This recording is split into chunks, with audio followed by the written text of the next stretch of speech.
Poštovani gledaoci, dobrodošli u još jedno izdanje emisije Granice Istoka. Ja sam Harun Karčić. Vrlo brzo nakon početka ruske invazije na Ukrajinu prošle godine, ukrajinski predsjednik Volodimir Zelenski pozvao je izraelsku vladu da se izjasni o ruskoj agresiji, a ukrajinski ambasador u Izraelu pozvao je tu državu da uvede sankcije Rusiji, da prihvati više izbjeglica i pošalje Ukrajini odbrambeno oružje. Od ta tri ukrajinska zahtjeva, Izrael je prihvatio samo jedan. Pozvao je izbjeglice jevrejskog porijekla da dođu u Izrael. Prema dosadašnjim procjenama, Izrael očekuje blizu 10.000 ukrajinskih Jevreja izbjeglih pred ruskom agresijom. Druga dva zahtjeva za sankcijama i oružjem ostala su neuslišena. Tek prošle sedmice je Izrael odobrio prodaju defanzivnog oružja Ukrajini i to elektronske sisteme koji se koriste protiv dronova. Zbog čega je Izrael izabrao ovakvu vrstu poluneutralnosti, analiziramo u nastavku emisije. Prije razgovora sa našim gostima, pogledajmo uvodnu grafiku.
Idemo sada slikom do Tel Aviva gdje se nalazi Yonathan Touval, analitičar Izraelskog instituta za regionalnu politiku, MITVIM. Yonathan, hello and welcome to the Al Jazeera Balkans channel. Thank you so much for taking time to speak to us. Now, after months and months of procrastination and tension, Israel is slowly and cautiously opening up its arsenal in response to Kiev's pressing demands. Does Israel fear a Russian retaliation of sorts in Syria, where Moscow has a significant presence since 2015?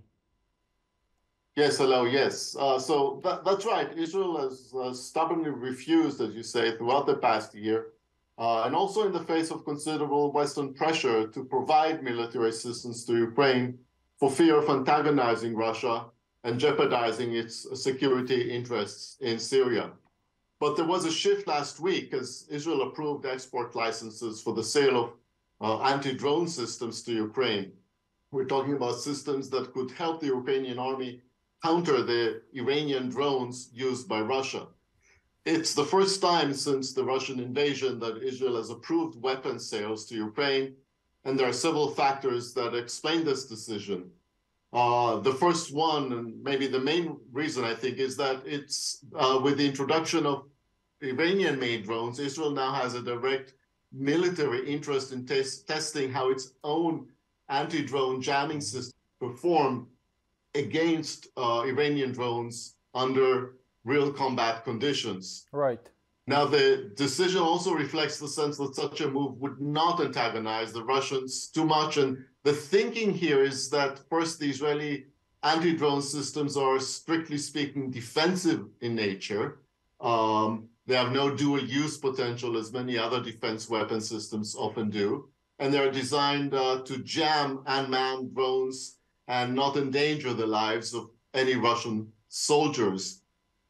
Also, the Ukrainian army already has other anti-drone systems in place with excellent interception rates. So the introduction of the Israeli-made systems will at best enhance an existing capability. In other words, the impact that these anti-drone systems are likely to make on the battlefield is expected to be limited.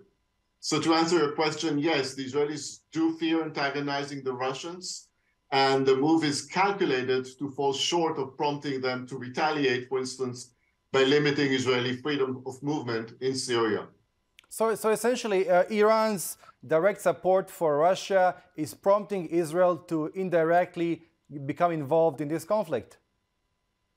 Yes, well, in some ways, yes, absolutely. And it already has, in the limited sense that we just talked about, Israel having provided, or at least going to provide Ukraine with anti-drone systems that are designed to counter the Iranian-made drones used by Russia. Mm-hmm. I don't see any deeper involvement by Israel in the near future. And if we're going to see anything further, it will likely be in the form of providing Ukraine with systems that are designed, again, to counter specific Iranian military systems. And even then, it will be subject to all the qualifications I mentioned earlier, that we're not going to be endangering any Russian soldiers, and they're going to be really defensive in nature. So I think maybe one other point here with respect to the Israeli involvement. Israel is no different from other nations on both sides of the conflict in treating Ukraine as a kind of combat laboratory where weapon systems are tested under real combat conditions. And this is actually one of the main interests that Israel has in sending these anti-drone systems to Ukraine. Right. But Yonathan, how important is it for Israel to continue to be able to target Hezbollah and positions inside Syria, and for Russia to be willing to keep an eye shut and not to activate its radar systems or its S-300 that it has based inside in and around Latakia as Israeli jets fly over Syrian airspace? So, you know, it's a little bit of a game here in the sense that the Russians share the Israeli interest, actually, of allowing Israel to attack and strike Iranian-made weaponry that it is sending to Hezbollah, because Russia, too, does not want to see any further entrenchment of Iran in Syria or in Lebanon, for that matter.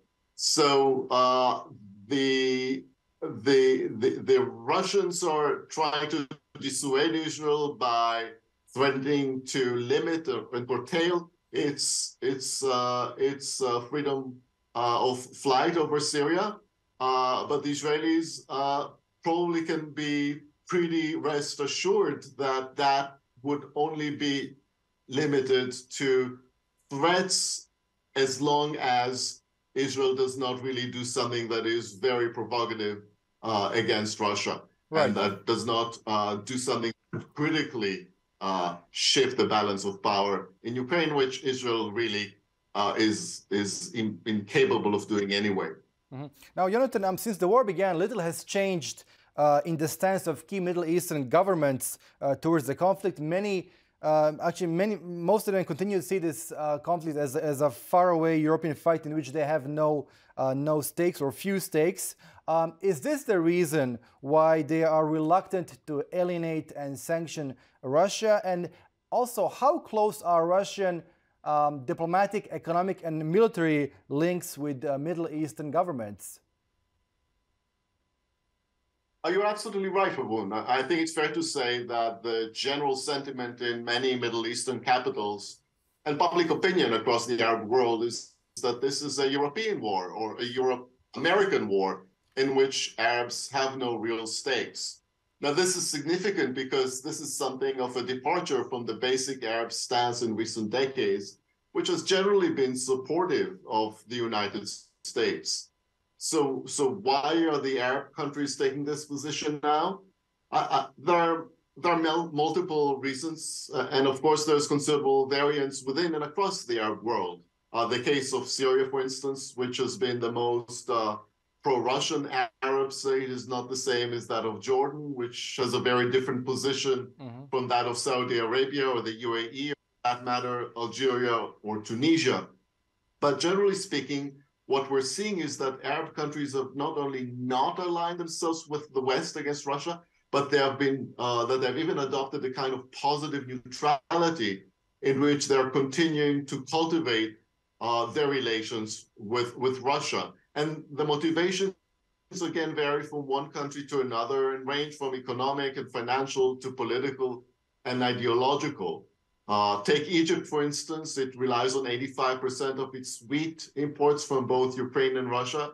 So it's therefore very unlikely to want to antagonize either party because at stake here are the very basic food supplies for its own population.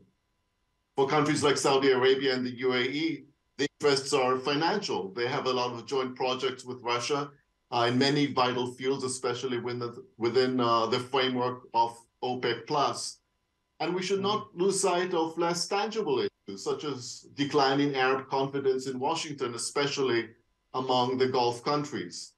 And one final thought on this. As you know, when we're marking this month 20 years to the US invasion of Iraq, and this too hovers over this issue. The Arab world watched the US invade a country here in the Middle East, devastated beyond recognition and destabilized the region in ways that are being felt to this very day. And the US and UK did all of this under the pretexts and slogans of democracy and human rights. So there's a lot of skepticism here, perhaps even cynicism, about this latest war that the US and Europe have joined in the name of democracy. This is unfortunate because there are real differences between Putin and Saddam Hussein, but those differences may not be that apparent to many here in the area. Right. Yonathan Touval, it was such a pleasure speaking to you. Thank you so much once again for your time. Thank you. Good to be back.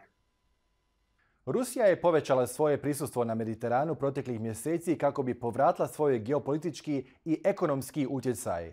Zašto se Rusija fokusira na Mediteransko more i kako je to povezano sa njenim interesima na Crnom moru, analiziramo u nastavku.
Naš naredni gost je Michael Hilliard, koji nam se uključuje iz Pertha u Australiji. On je novinar i voditelj podcasta The Red Line. Michael, hello and welcome to the Al Jazeera Balkans channel. Thank you so much for taking the time to speak to us. Now, you have been dealing a lot with Central Asia and with Russia's interests and influence in that part of the world. Now, the Russia-Ukraine war created a great deal of geopolitical turbulence and a host of problems in the global economy. But how has it impacted Central Asia and Russia's interests in that part of the world? Quite a lot. Thanks a lot for having me. Not only Central Asia is very dependent on Russia for a few things. A lot of goods will come in through Russia. So that will be everything from consumer goods to food to oil and gas will come in from Russia, and that supply has been disrupted because obviously Russia is prioritizing feeding its own people, getting consumer goods for its own market rather than letting it go on to Central Asia. And Russia is also the way out for most Central Asian goods as well. Most Kazakh gas, for instance, will go through Russian pipes before it hits European markets.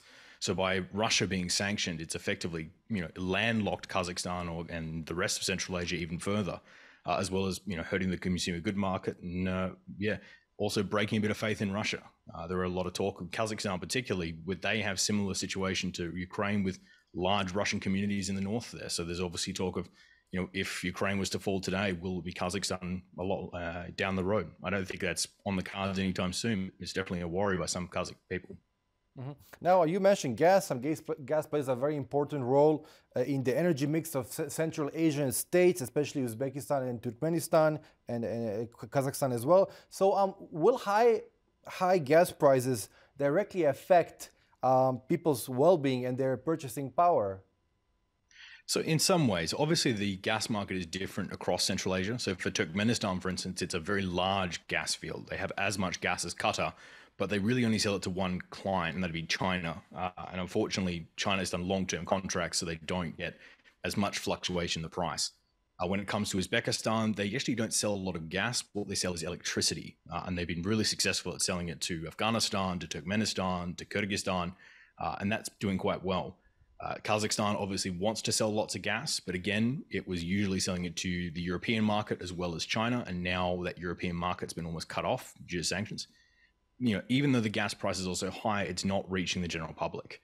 And yes, a little bit of sort of, money is flowing back into the public, but it's not meeting the massive rise in cost of living, the massive rental crisis, and the massive rise in price of consumer goods as well. So, net and overall, the average Central Asian citizen is probably worse off, even though the gas price is higher.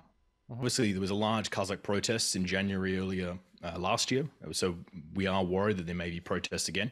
Kyrgyzstan does often have protests, so we are thinking that that's probably on the cards sometime in the next little while, but it's very hard to predict. Either way, just having come back from that region, there's a frustration in the area, whether it be lack of infrastructure, whether it be lack of cheap electricity, whether it be lack of supplies on the shelves. That certainly is manifesting, but we're not quite aware of how that will actually fully manifest going forward. Right. Now, Michael, since Moscow has been busy in Ukraine militarily and diplomatically, other powers have been vying for influence and dominance in Central Asia. China has invested tens of billions of dollars over the last couple of years in the region, especially after launching its Belt and Road Initiative to revive the Great Silk Road that crisscrossed the region centuries ago. Do you see China as becoming a major player in that part of the world anytime soon? China is already a major player in this part of the world financially, and most new projects can have Chinese funding in it, whether it be tunnels connecting one half of Tajikistan to the other, whether it be ports being built on the Caspian Sea, whether it be telecommunications infrastructure in the area. China is already financially quite a big part, but they haven't had the soft power cut through that we probably expected. I found it really interesting. I was just in Dushanbe and asking local people, how do you feel about China building these highways? And the first response was usually something along the lines of, well, they build them strong enough to bring tanks in, which is a bit of an indication that there's still distrust between local populations and China coming in. China does have some military work going on in Tajikistan, but it's still very limited because they don't have the soft power to be able to capitalize on that. So financially huge, militarily a little bit.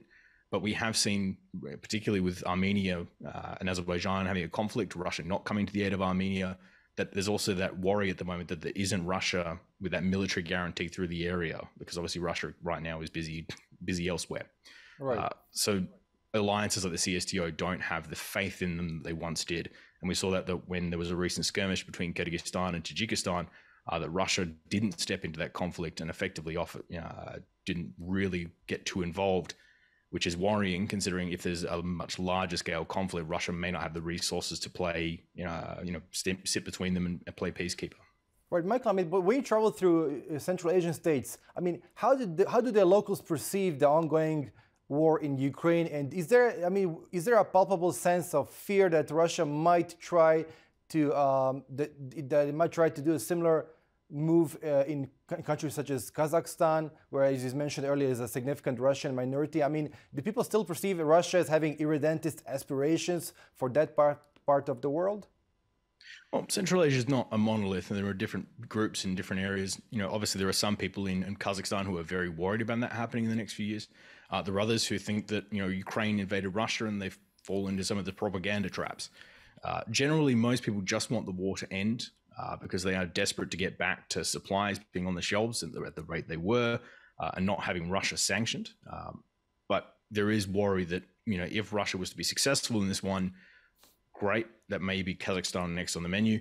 If Russia is not successful, then, and the Russian economy damages even further, it will have economic flow-on effects into Central Asia. So it's a bit of a lose-lose for this region, unfortunately. Right. Michael, it was a pleasure speaking to you. Thank you so much once again for your time. Thank you so much for having me. Poštovani gledalci, iz Pertha nam se uključio Michael Hilliard, novinar i voditelj podkasta The Red Line. Bilo kakva hipoteza o velikom prestrojavanju u regiji brzo nailazi na nedosljednosti. Na primjer, navodno formiranje izraelsko-arapskog tabora protiv rusko-iranskog tabora i dalje mora objasniti snažnu želju Izraela da održi dobre odnose sa Rusijom. Kratkoročna razmatranja, događaji izvan regije i ponekad domaća politička razmatranja igraju barem jednako važnu ulogu na Bliskom Istoku kao bilo šta što bi se moglo opisati kao temeljna revizija geopolitike regije. Poštovani gledalci, bilo je to sve u ovom izdanju emisije Granice Istoka. Ako ste propustili bilo koji dio, emisiju možete pregledati na našoj web stranici balkans.aljazeera.net. Hvala na pažnji.